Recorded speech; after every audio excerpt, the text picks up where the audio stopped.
All right, everybody, welcome into a brand new Saturday Nightcap here as part of College Basketball Coast to Coast. I am merely the somewhat competent host, TJ Reeves. We are back again on the social media channels of College Basketball Coast to Coast, the YouTube page, as well as the Twitter feed. We are also streaming live on Facebook as well.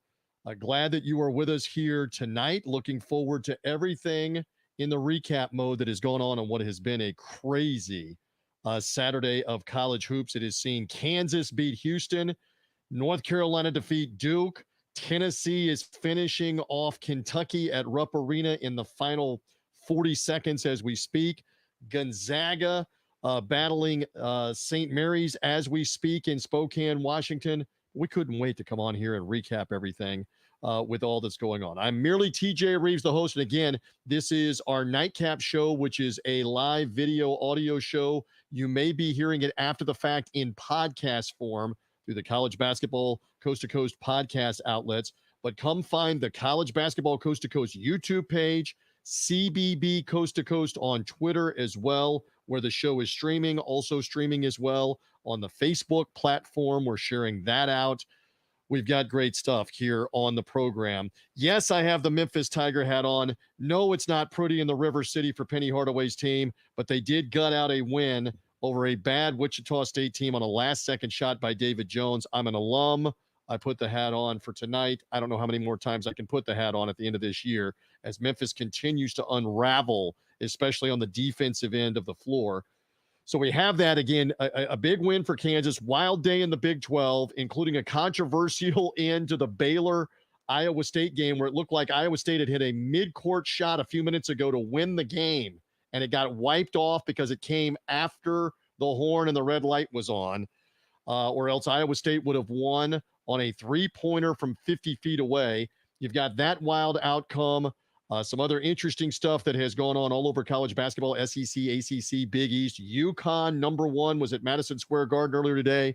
Tremendous win for them. In fact, on this live program, why don't we go ahead and add here Adam Zagoria. I love Adam's insight from NJ.com and the Zags blog. Good evening, my friend.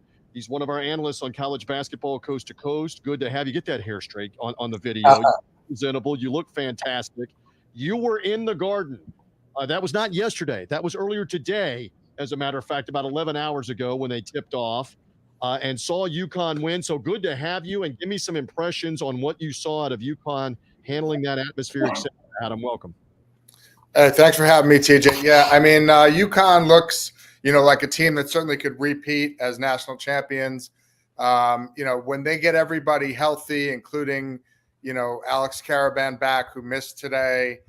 Donovan Clingan was in a little foul trouble today. But when they have all their pieces, they look like a team that could be the first team to repeat since, Billy Donovan's Florida Gators in the mid-2000s.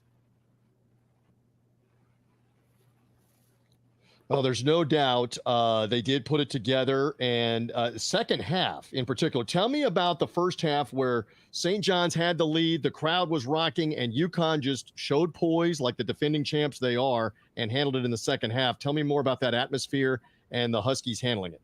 Yeah, it was a great atmosphere, sold-out crowd at the Garden. Obviously, a lot of excitement about the Rick Pitino, Dan Hurley kind of grudge match and rivalry between these two guys. St. John's had a 1-point lead at the half. Danish Jenkins, the Iona transfer who came to St. John's with Coach Pitino, played great in the first half. He had 13 points, and they were hanging around. But, in the second half, even with Donovan Clingan battling some foul trouble and Caravan not in the game, basically Cam Spencer, Tristan Newton, and Steph Castle, the freshman, took over for UConn. And I think they outscored them 41-27 in the second half. After the game, there were some, Coach Pitino must have said 4 or 5 times, they are better than us. They are better than us. It's not a rivalry right now because we're not on their level. He went off on a little bit of an NIL rant about how it's harder for coaches to assemble and maintain teams now because of NIL. Dan Hurley says, look, this is, we haven't lost a game when we haven't had our full team. Their only 2 losses were to Kansas when were a little banged up, and Seton Hall when Klingon got hurt. So again, they look like there's a half a dozen teams, 6-8 teams that could win the whole thing, and UConn's certainly at the top of the list. No doubt. Again, Adam does a fantastic job. NJ.com. They're in the New Jersey area. Zag's blog as well. And I love his insight. Again, quite an atmosphere, but UConn able to handle it. That's the takeaway that I have from that. Anything else strike you? I don't know how much else you got to watch. We did talk in the preview mode with you on the podcast form of this show about Carolina and Duke. I don't know how much of that you got to see. North Carolina obviously won the game, put it away, never really threatened late. They pulled away by more than double figures. Baycott a 25-10 night down low. North Carolina only had like 3 turnovers the entire night. Any other thoughts on that game or anything else that struck you, Adam, because we lean on your insight? Yeah, I did watch that whole game once I got home from the Garden. And look, if Harrison Ingram and Armando Baycott play like that, they both had 20-point, 10 rebound nights for North Carolina. RJ Davis, who they talked about as a possible National Player of the Year contender behind Zach Edey. He didn't really do a whole lot in the first half, but he came on in the second half. I think he finished with about 17, even though he was banged up. But look, TJ, this North Carolina team got to the championship game 2 years ago. They were up double digits on Kansas in the championship game before they lost. But they've got, obviously don't have Caleb Love and Leaky Black from that team, but they've got Baycott and RJ Davis and a bunch of pieces from that team, plus, some new additions like Ingram. And they certainly have all the pieces to make another Final Four run and to contend for a championship. And I thought, in the big picture today, you had, we've had some previous nights and weekends where a lot of the ranked teams and top teams were knocked off. And today what you saw were a handful of the teams that you expect to be there in late March, winning big games. UConn, North Carolina, Tennessee's here finishing off Kentucky, Kansas with a very impressive home win over number 4 Houston. I think Bill Self has won something like 18 straight games or something against teams ranked higher than Kansas at home. And that's a Houston team, if I can interject, that had gone to Provo and beaten BYU, had gone on Monday night and beaten Texas in a rivalry type setting in overtime, and Kansas was the better team basically as that game unfolded. Just real quick. Yeah, I know the sort of conventional wisdom on Kansas is this is not their deepest team, but the way Johnny Furphy's playing now, the Australian kid, their top 4 or 5 guys are as good as anybody in the country, along with Kevin McCullough and Hunter Dickinson, the other guys, Harris. So, I thought today we sort of saw, obviously Duke is a blue blood. They lost, but you sort of saw the blue bloods, reestablish themselves and put their foot down a little bit with UConn, Kansas, Carolina, all winning. Baylor pulled it out there. Tennessee looks, really good. So, again, going back to Coach Pitino, he said there are, he watches a lot of college hoops. He said there's 6 or 8 teams that could win the whole thing. Obviously, Purdue is in that conversation as well. We're getting to that time of year, man. I got my credential requests in for the Big East tournament. My Final Four credential was approved today. So, we're less than a month away from March Madness here. Believe it or not, we will be 6 weeks from Selection Sunday tomorrow, actually in about an hour in the Eastern time zone. Again, this man's all over it. Big East, eastern part of the country. Marquette won today in the Big East. Just for example, again, it's a top-heavy league where UConn is up at the top and looking good. This man writes all about it. I promised you this would only be about 4 or 5 minutes. I'm keeping my word. I'll let you get back to your Saturday evening. Thank you for hopping on, Adam Zagoria, on the live video show, as well as the show in podcast form after the fact. We'll catch up with you some more. I love your insight and your analysis. Great item. No BS. Great item on Cooper Flagg, the number 1 recruit in the country. And Adam's got the story, horrible, heartwarming story about his family and about 2 sets of twins. One of the twins unfortunately died right after birth. Cooper was the second set of twins. It's a phenomenal story. Go read it on NJ.com. I know you did a masterful job of telling that story from the Flag family about the number one recruit in the country. They need to go read it, Adam. Just one quick plug. Yeah, thank you so much for that, TJ. It's at the top of my Twitter feed right now. I spent the day at RJ Barnabas Robert Wood Johnson Children's Hospital with the Flag family on Friday, and they shared their story with me. And then just tonight, Saturday night, Cooper Flag was playing at the Metro Classic in New Jersey. They're the number one team in the country. They beat St. Rose. They're the number one team in New Jersey. So it was a huge crowd there in New Jersey to watch Cooper Flag, who's going to be at Duke next year and then the NBA after that. Yeah, no doubt. Adam, great stuff. Follow him at Adam Zagoria, Zagoria on X, Twitter, whatever we call it these days. On social media, NJ.com for his work, Forbes.com, and the Zags blog, Zags, Zags blog. Thank you, my friend. I'll catch up with you again soon enough. You did great tonight. Thanks, buddy. Take care. There is Adam Zagoria on the live program. Without further delay, let me also add in my Tampa Bay brother from another mother, Jason Powers. Didn't we see each other a couple of hours ago while North Carolina was putting it on Duke? I think we did.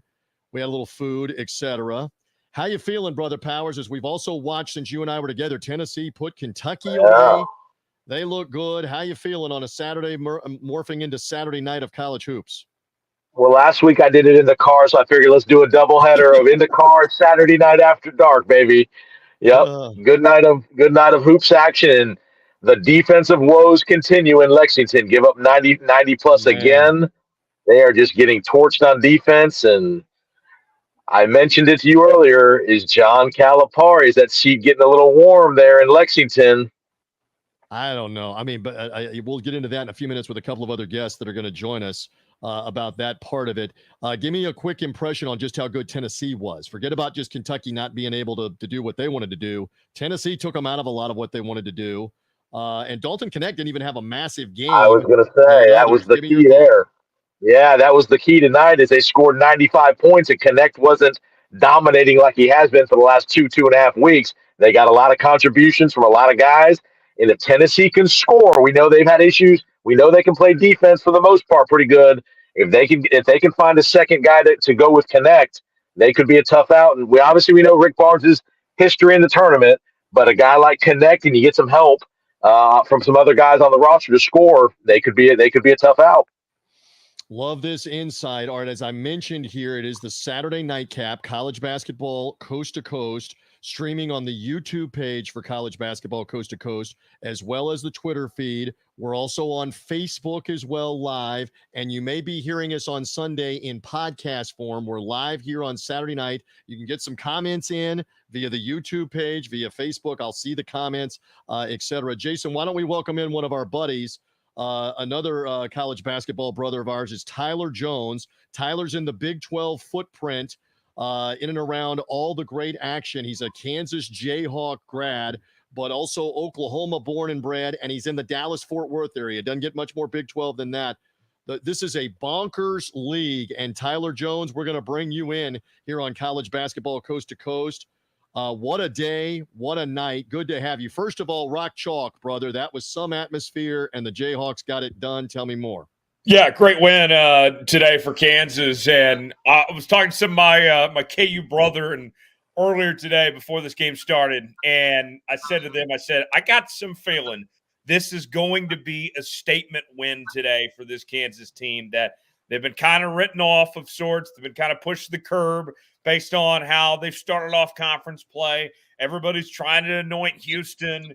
You see, all the analytic nerds, the blogger boys talking about Houston, putting them as the number one team according to Ken Pom and the net rankings and all that.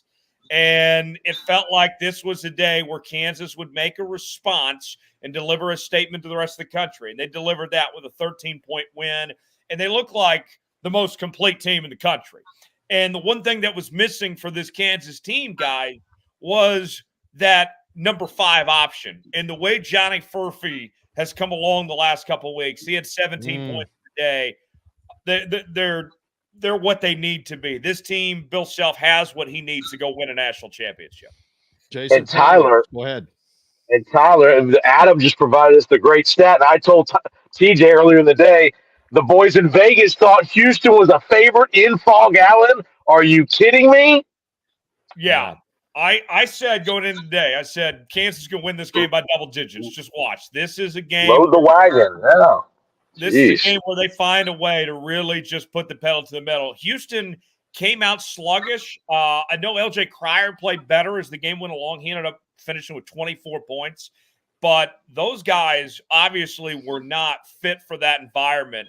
They had never played anything like that before, and you could really tell just how slow they came out. Houston's a good team, but I don't think that we've seen them get enough criticism for how weak their non-conference schedule was. They were not prepared for what was ahead in Big 12 play with the competition they're about to face. Kansas was tough today, but they got some more tough opponents ahead. Good stuff here from Tyler Jones. Okay, let's skip to the end. There's a lot in the middle. This Baylor-Iowa State game, and you're in the Dallas-Fort Worth area, not far from Waco. Tyler, help me recap what happened, because Scott Drew got thrown out of the game, correct, with a double technical. Iowa State, if I am correct, scored 20 straight points at one point in the second half, a 20-0 run. The kid, Nunn, hit the go-ahead shot. He got fouled. They're up 2. He missed the free throw. Do I have most of this? I'm staying current, right? They call timeout Iowa State. They inbound near midcourt, and Mamalovic, if that's how you say it, the Iowa State player, bombs in a 50-footer off the board that looks like it's won the game, and then the officials review and wave it off. It's the right call. The ball not out of his hand in the final 10th or 2/10 before the red light is on, or else Iowa State wins a crazy game on a half-court shot. Instead, Baylor survives. All right, did I get most of that right, Tyler, in that recap to end the day in the Big 12? Yeah, crazy game there. Wild finish with Iowa State coming up short. But two teams that I think are pretty even, especially based on the score there, 70-68 with Baylor pulling it out there at the end. Iowa State, one of the big surprises of the year in the Big 12. They were thought to be at best a top 25 team. Now they're somewhere in that 10 to 15 range. Gilbert had a good day with 24 points. But you look at Baylor and Scott Drew, what he's done with that Baylor program. Once again, here they are competing at a high level, 16-5, number 18 in the country. I think that Baylor's got a shot to make a run when it matters here come March with the talent they have with Bridges and Nunn and Dennis and Walter and company. I mean, watch out. Baylor is a team I would not want to play in March. TJ, how about back-to-back Saturdays for Baylor? Triple overtime last week against TCU, and then the buzzer beater finish this week. They win one, lose one, but just shows you the depth of that conference is tremendous. And yeah, Tyler, and you look at what's ahead too. The rest of the month of February for Baylor, they only play one opponent right now that's not ranked in the top 25. And that's still not easy. It's at West Virginia. West Virginia beat Kansas a couple weeks ago. So that's right. Baylor, they've been winning by the hairs, the skin of their teeth, right? The last couple of weeks, and now they're about to even be more tested here the coming weeks. They came to Orlando midweek, beat Central Florida, UCF. UCF today beat Oklahoma. Texas went into TCU and won as the road team.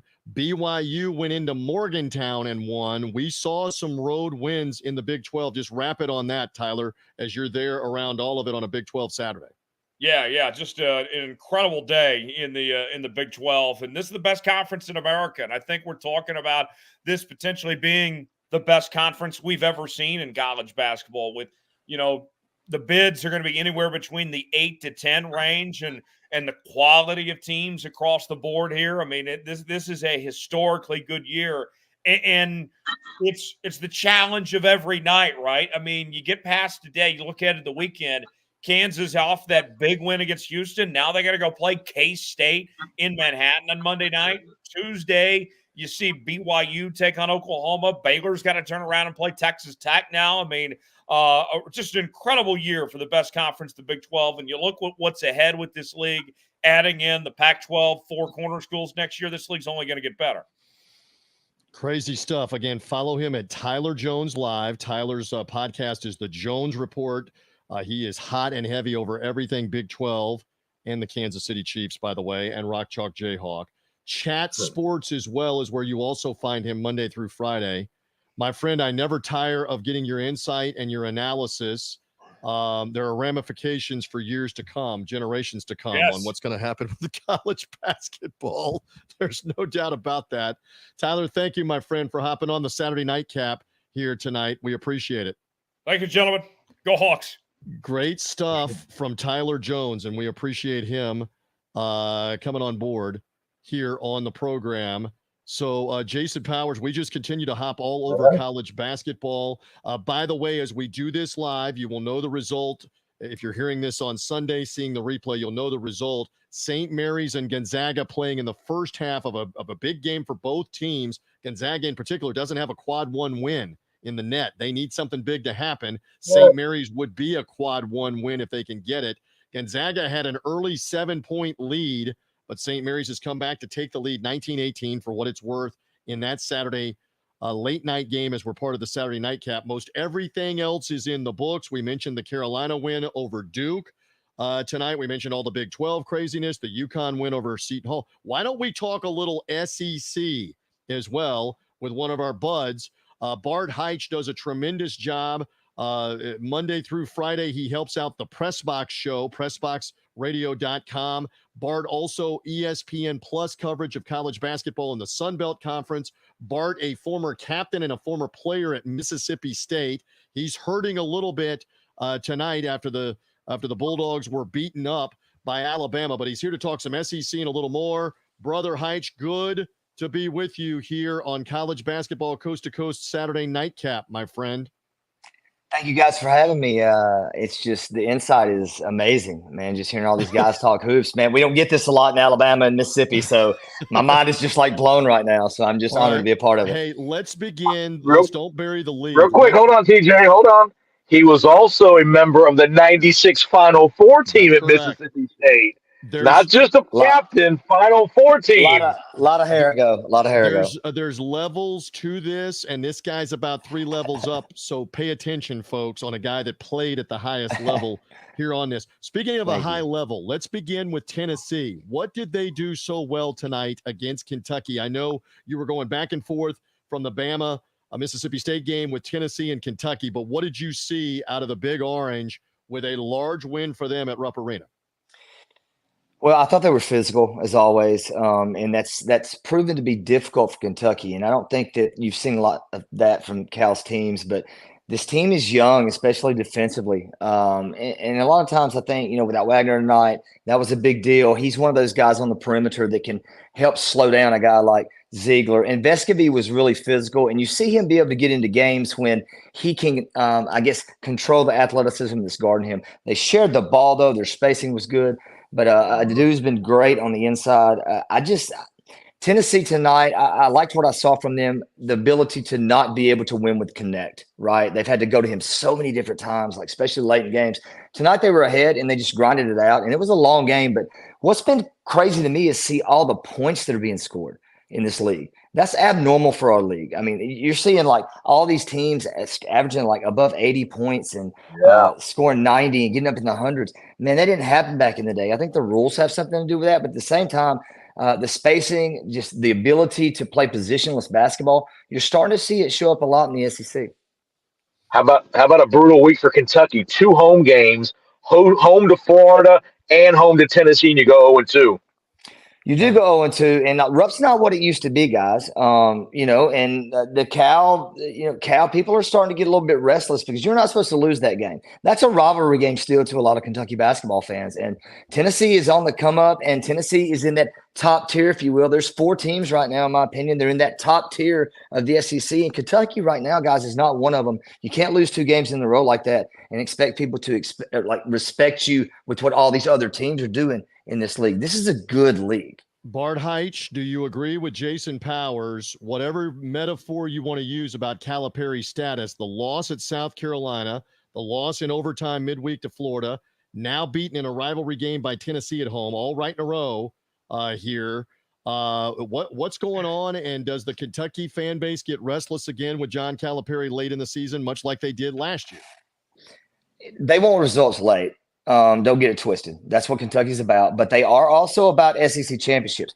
Guys, you got to realize you got a team that's at the top of the league this year that's trending toward winning the league 3 out of 4 years. That's Nate Oates in Alabama. That is not Kentucky. And that is Kentucky fans do not like seeing that, hearing that. The tournaments Kentucky's always kind of rested in the tournaments. You can always get it late, but this league is deeper than it used to be, and it's become restless. I think that's a good word for Kentucky fans, but losing games at home, that's not it. And the Cat fans don't like that. And here's what I would say, guys. It's not in years past, Kentucky's shown some ability on the defensive end. They are getting torched on the defensive end, and that's not a winning formula in March. When the pace slows down, they're not going to be able to score 85 in the tournament in advance more than maybe a game or two at the most. I'm worried about Kentucky on the defensive end where they are a disaster. Good point. Well, just because you have 7-footers sometimes, guys, and it is a great point, Powers, but it's the perimeter and there's two heads to the snake, guys. You got to be able to stop it at the perimeter and push the offense out, limit the shot clock, make them run things, and not have a lot of looks like 10 seconds to go, 8 seconds to go. But down low, they're not stopping people. These 7-footers are not blocking shots. The physicality is not there. People are able to finish against Kentucky at the rim. That's not common. Bart Heitch is with us, hanging as maybe you're only hearing us in podcast form after the fact. This is the live show on YouTube, on Twitter, on Facebook. College basketball coast to coast Saturday nightcap. We've got him here for a couple of more minutes. Jason Powers and I hanging out to talk some college hoops as the day is winding down. All right, I'm not going to belabor this. Alabama blitzed Mississippi State tonight. Nice word for it. Do I see 48 three-point attempts by Alabama? They made 15 of 48. That's a big reason why they scored 99 points. Just give me a quick thought on what Alabama has found recently in the rivalry win with Auburn, the comeback win at Georgia. They win big tonight. What about the Tide real quick? Well, the analytics are working for Nate Oates, and he realizes that the ball's going to go into Toulouse a lot of times in the game. You can't score enough twos and make enough free throws as a bad free throw shooting team to offset the offensive rebounds. State got killed on the boards, TJ. It was 48-37. The hard hat award that Nate talks about, they did it to State and Starkville. They did it again tonight. Excuse me. Mississippi State can't shoot the basketball consistently from the perimeter, and Alabama just plays their game. They sped the game up. Fast break points in both of these games that State played Alabama has been really one-sided. Turnovers, second chance points, points off turnovers. All the hard hat award stuff goes to Nate Oates, and the system has just not done well for Christianity against Nate Oates. Has not beaten Nate Oates yet, and Mississippi State has lost 10 out of 12 games to Alabama. This rivalry has been one-sided big time the last few years. We're going to get you out of here. Go ahead, Jason. Go ahead. Yeah, one quick comment, Bart. How about a sneaky great win by Auburn at Ole Miss tonight? Yeah, and down early. A good win. Down 10-12, at the half, and then come back. The depth of Auburn tonight was huge in Oxford. It wore the Rebels down, and then late, Auburn just kept attacking the rim. Physicality was a problem for Ole Miss late. Great point, Powers. Auburn is a team. I think they are the third best team in the SEC behind Tennessee. And I think Alabama right now trending, guys, they're leading the league. We got to start giving them some respect. They're better than number 24 in the country. Well, and you guys had the privilege of talking to Bruce Pearl earlier this week. And he said to you guys on Pressbox Radio, pressboxradio.com, and Mike Grace's great show that you guys are on. He said, with our losses, it's probably not as bad. I'm paraphrasing here as what people are making our losses out to be. And our wins probably aren't as good as what some of our people are making it out to be because it's a really tough league. I'm paraphrasing him there. That's an impressive win, though, at Ole Miss. First loss of the year for Ole Miss at home. Yeah. First loss for them at home. Hey, a couple of other thoughts. South Carolina, the win over Kentucky at home, the win at Knoxville, and now losing with about 7-8 minutes left, took the game over at Georgia. I know it was earlier this afternoon, but a thought on Lamont Paris's team. What a job he's done, and South Carolina in the thick of it, Bart Heitch. Thoughts, please, real quick? I'm going to give you guys a name that nobody's talked about. Powers has heard me say it. I told Ron Slay about this kid. They actually, I think, interviewed him maybe after the game. Colin Murray Boyles, the freshman for South Carolina, on the road tonight, 15 points, 9 rebounds. I've been trending watching him for about 3 or 4 weeks. He is the most underrated freshman in the SEC, and he is so important to that team. On the road for a freshman to go do that, they're 19-3, guys, not ranked, and just nobody knows about their guys. And 2 of these wins. Guess what? They're about to get ranked with Yes. wins over Kentucky and They Tennessee, and that today they'll get ranked. Yes, they will get ranked, and like they did a lot of these games, or a lot of these wins, well, without Michie Johnson scoring like 6 points in 2 games against Kentucky and Tennessee. South Carolina can give it to you in different flavors, inside, outside. It's like Baskin Robbins watching them. Yeah, a lot of fun. Texas A&M last second shot to beat Florida. Florida off the win at Rupp, loses at Texas A&M on a heartbreaker on a last second shot. What a crazy league the SEC is. Follow this man, BHeich22 on social media, as well as HeichHoops.com. You'll be on with Mike Grace on the Press Box, PressBoxRadio.com next week. I always love the insight. You posted here tonight, we're better for it. We're better for it on college basketball coast to coast, my friend. Thank you, Bart Heich. Thank you, guys. Always good to be with you. Be careful tonight. Don't be doing anything crazy tonight after the blowout. Don't be doing nothing crazy. Hey, I'm not. I'm in a rural area, Powers. I'm okay. Good. Safety first. Safety first. We love that. Thank you, Bart.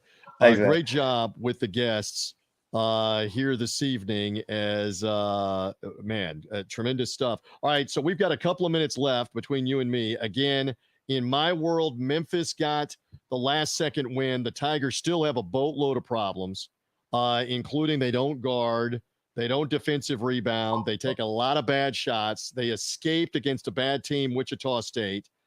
So okay, how about let's talk the American. Yeah, I was going to say, how about our team? Our team here. So in the Tampa Bay area, South Florida, USF, they have won for the 13th time in 14 games tonight against North Texas. Shout out to my man, Jim Lighthall, the 17-year play-by-play man for the Bulls. Jim was with me for 10 years before that as the analyst when I did the radio play-by-play. Jim has been there 27 years.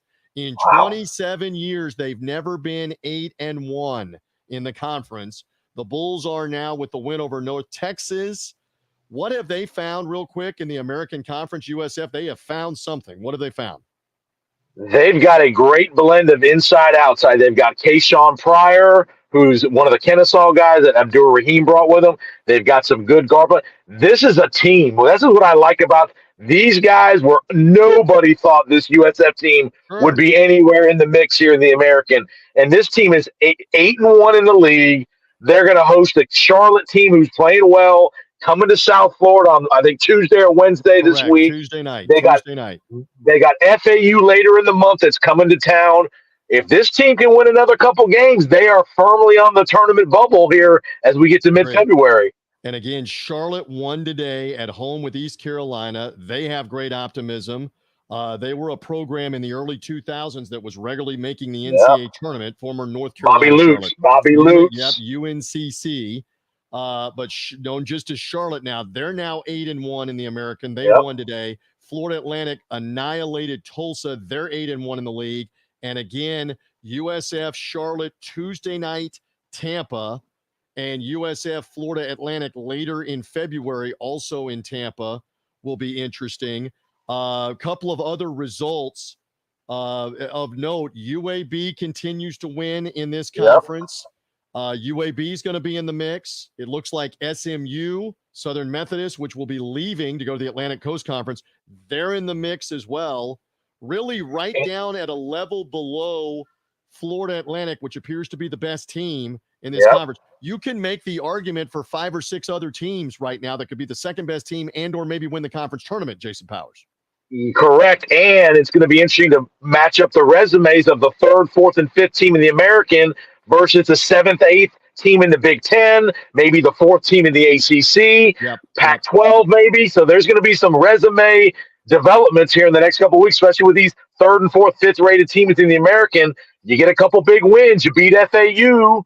You beat a Memphis. That's going to really help your resume. And for the alma mater here, again, we have to keep in mind they beat Texas A&M at Texas A&M. They beat VCU, who's pretty good in the Atlantic 10, at VCU. They have a neutral floor win over Arkansas. They have home wins over Clemson and Virginia. Yeah. But now they have taken losses to South Florida, to UAB, and also recently to Rice, which was a bad loss, as well as USF in that mix, if I didn't name them. So it shows you how, my point is, it shows you how tough the American has been on Memphis. Yeah, when they were beating absolutely. those other teams outside of the conference, the American has seemingly been better, and Memphis still has to play Florida Atlantic twice, including concluding the regular season with Florida Atlantic. Memphis still has to play Charlotte. Memphis still has to play UAB again, who just beat them. I don't know how many of those games my Tigers win, but it's going to be big for the likes of UAB or Charlotte and a couple of others. If Memphis takes a couple losses, maybe they take Memphis' spot. We'll see. We'll see. Yeah, no doubt. Again, this is probably the deepest this conference has legitimately been in 5 or 6 years, where you can make a legitimate argument 4 to 5 teams could be worthy of an at-large bid. Maybe. Going to probably be 3. 2 for I sure, agree. probably 3. Who are the 3? At the risk of us getting blamed for being West Coast biased here as Eastern guys, all the way back at the beginning this afternoon in San Diego State beat Utah State. The Mountain West still looks tough. San Diego State with pieces from their Final Four team a year ago that are back, kind of like Florida Atlantic. Jaden Ledee, Lamont Butler, those are names that are back from the Final Four team. Lamont Butler's the guy that beat Florida Atlantic on the last second shot in Houston. Tyler Jones and I were right there. They were coming right towards us. Butler turned and fired right in front of us. We were in the end zone, incredible moment. So San Diego State beats Utah State. I love quizzing you. Utah State's played San Diego State 10 times in the Mountain West in San Diego. The number of wins they have, Jason Powers, would be? I'm going to say goose egg. 0. They've never beaten San Diego State out there. And again, this is a league with Boise State, who won today big, with New Mexico, Utah State, who's good. I'm probably leaving somebody else out. Nevada, who's pretty good. We documented last Saturday night the miracle comeback by Wyoming, Colorado State, which made bad beats, and Scott Van Pelt this week. Which, if you didn't see that, go watch that on YouTube. How they came back from 11 down with 53 seconds to go. It was amazing how they did that. To do that and to go in to win in overtime against a good Colorado State team. They may be a fringe tournament team as well. Also in the Mountain West, Colorado State is playing Fresno State tonight. Fresno State's bad. They're beating them in the second half by 9. A lot of time left in that game. And I mentioned Boise State. They were victorious over Air Force. They blew them out earlier today. Again, that's a very competitive conference. I mean, we're going to see 4, maybe 5 Mountain West teams, 2, 3 at the most Pac-12 teams. The Mountain West is a better league, Jason Powers, than the Pac-12. They are. That's right, no doubt. And again, how much charisma and how much pull some of these big name Pac-12, the USCs, the UCLAs, the Oregons get with the committee versus the Colorado State versus pick your team in the Mountain West. Nevada, Richard Pitino doing Mexico. Right. Richard Pitino doing a great job at New Mexico, getting them back on the map. So again, some interesting decisions out west with some of these out west teams with the selection committee as they go. Sneaky good win, TJ, today. We didn't talk about Virginia winning at Clemson. Yes. That was a sneaky good win for Virginia. They needed a quality win on the road, and it's still considered a quality win at Clemson to get that victory. Virginia now 8-3 in the ACC, trailing Duke and Carolina, but right there. By the way, back to the Pac-12, Oregon leads UCLA at the half, 34-33. Oregon needs road wins away from home to help them. That one might help them metrically. They're going to probably have to do damage in the Pac-12 tournament in Las Vegas. That remains to be seen. And as we also mentioned, and again, you know these results already if you're hearing us on Sunday in podcast form. We understand that. But right now, live shows, Saturday Nightcap, we're keeping up with this. At the half, Gonzaga, identical score, leads 34-33 over St. Mary's. Again, the importance there, Gonzaga does not have a quad 1 win yet this season. They will be playing after this St. Mary's game at Kentucky, coming up at Rupp Arena soon. I believe that's next weekend. Next Saturday, I believe. Yes. I don't think the West Coast is getting 2 teams. Probably I don't think not. they're getting a bid outside of I mean, I don't think St. Mary's and Gonzaga are both making it this year based on the results so far and who they got The left to St. play. Mary's, to your point, the St. Mary's case is a little better in that Mm. they have 3 quad 1 wins and they're in the top 25 of the net. But if Gonzaga were to beat them, let's say in this game tonight, and beat them in the conference tournament, there's the argument that you maybe only get one team out of that Right. league. That remains to be seen out of the Mountain West. Did I leave anything else out? You and I were around each other, breaking bread. I feel like we've done 3 shows today. We were on the phone earlier. We were having a little dinner. We're now live on the College Basketball Coast to Coast Nightcap on Twitter, on the CBB Coast to Coast Twitter feed, on the College Basketball Coast to Coast YouTube channel. We're live. We're live on Facebook. Anything else that we're leaving out? Two Big Ten notes. What a job by Fred Hoiberg at Nebraska. Yes. Come back against Wisconsin on Thursday night, I believe, in Lincoln, Incredible. down 16 at the half, come back to win. And tomorrow, Wisconsin, Purdue tomorrow, Yes. CBS Sunday. Right So if you're listening to away. this Sunday Right. morning, Yep. Right away Sunday. at 1 Eastern time. 1 Eastern time, Yep. Nebraska or Wisconsin better be ready. Nebraska, Purdue. by the way, Sunday night, or I'm sorry, Purdue better be ready. Purdue. Wisconsin better be ready. Sunday night, Nebraska at Illinois, also in the Big Yep. Ten on a Sunday night game. By the way, do you know the stat? We love the Nuggets. The Wisconsin Badgers had been good. You want to know how good when they were leading by 15 or more at the half since 2000? They had been 120-0. Woo. 120-0, brother, when leading by 15 or more at the half, and Nebraska came back and beat them on Thursday after being down by 16 at the half. So now can Nebraska get a win away from home? They have wins over Purdue, over Michigan State, Indiana, and Wisconsin at home. Can they get one away from home at Illinois? We'll see. And that's a battle for first place, Purdue and Wisconsin early in the Big Ten on CBS, like you mentioned. A lot of people think Illinois is Final Four worthy. They got a really good team as long as Terrence Shannon is still eligible and all that. We'll see how his whole case works out. And we spoke about the hot seat. My man Mike Woodson in Indiana. You lose by 15 today at Penn State at home. At home. Not good. Not good for the Hoosier Nation there. Especially when they have aspirations to contend or win the Big Ten and to be in the second weekend, the Sweet 16, the Elite Eight of the NCAA tournament. It's not good enough to be an also-ran, maybe make the tournament and get beat in the first round. That's right. You know who the next best team behind Purdue in the state of Indiana might be? The Sycamores of Indiana State. Yes. They beat Drake tonight. They are now 11-1 in the Missouri Valley, 20-3 overall. Indiana State playing well in the Missouri Valley. I think we're good for a Saturday nightcap. Did we cover about 57 different teams, games, and situations, starting with everything that happened with UConn and St. John's at Madison Square Garden? We talked some Big 12. That was with Adam Zagoria as our guest, our analyst. Talked some Big 12 with Tyler Jones. Talked some SEC with Bart Heitch. My man Powers is breaking down everything else that's going on. Did we leave anything else out? American Conference, we talked. Mountain West, we talked. A little Big Ten, we talked. Nobody should feel unloved here on College Basketball Coast to Coast, I don't think. And let's give a little love to the Madison Square Garden operations staff. Had to turn that building over for Knicks Lakers tonight in the Garden after UConn St. John. So basically 2 sellout crowds. You got to clean the building, change the floor. So shout out to the Madison Square Garden operations people. It's a union operation up there. Let's get the union going and let's get the plywood changed down, the hardwood down on the floor. Let's get the place cleaned up and the popcorn recooked and all that stuff. The soda canisters filled up and everything. It was crazy today, beginning with that. Kansas might have been the team of the day. Yes. With what they did against Houston. Carolina fan might, wait a minute, aren't we the team of the day? We beat Duke. Tennessee fan might say, aren't we the team of the day? They beat Kentucky at Rupp. We love the arguments heading to March, don't we, Jason? One more time. 6 weeks, 42 days until Greg Gumbel and company unveil the bracket at 6 o'clock. I love it. 42 days. Sunday. I love it. Brother Powers, thank you. Thank you again to Adam Zagoria, Tyler Jones, Bart Heitch with us. Another edition of Saturday Nightcap is coming.